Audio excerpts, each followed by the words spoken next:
900 টাকা বেলায় শওকত মোল্লা এত সাহস পাচ্ছে করতে না বললে ট্রেনগুলো অক্সিজেন পাচ্ছে না না, ওকে পাগলা কুত্তা কামড়েছে। আমরা সেই পাগলা কুত্তা কামড়ালে যে ইঞ্জেকশনের দরকার হয় শিওর নিয়ে রেডি হয়ে বসে আছি। সিদ্দিকীকে ভাঙড়ে দাঁড় করাবে কি বলবেন 26-এ নওশাদ সিদ্দিকীর বিরুদ্ধে?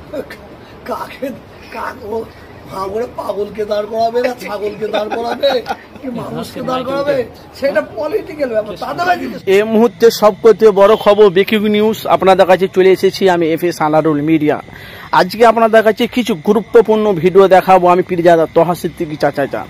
আপনারা জানেন যে ভাঙড়ে কাসেম সিদ্দিকী তৃণমূলের প্রার্থী হয়ে নওশাদ সিদ্দিকীর বিরুদ্ধে লড়বে। তাকে সে পাগল না ছাগল না কাকে দাঁড় করাবে সেটা আমি জানি না। তার সাথে সাথে শওকত মোল্লাকে এমনভাবে বিস্ফোরক করলে পীরজাদা তোহা সিদ্দিকী চাচা আছেন, সরাসরি দেখতে থাকুন। একদম কুমন্তব্য, সামনে বিধানসভা ভোটের আগে দেখুন কি বলছে কাসেম সিদ্দিকীকে আর শওকত মোল্লাকে কাপড় খাঁচা করে ধুয়ে দিল মিডিয়া মুখোমুখি। দেখুন কি বলছে। শওকত মোল্লা এত সাহস পাচ্ছে করতে না বললে ট্রেনগুলো অক্সিজেন পাচ্ছে না না, ওকে পাগলা কুত্তা কামড়েছে।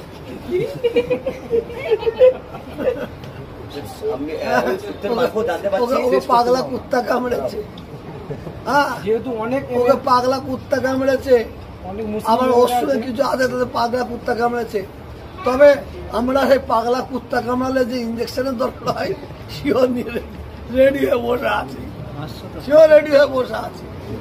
বলে সূত্রের মারফত জানা যাচ্ছে কাসেম সিদ্দিকীকে ভাঙড়ে দাঁড় করাবে কি বলবেন 26-এ নওশাদ সিদ্দিকীর বিরুদ্ধে?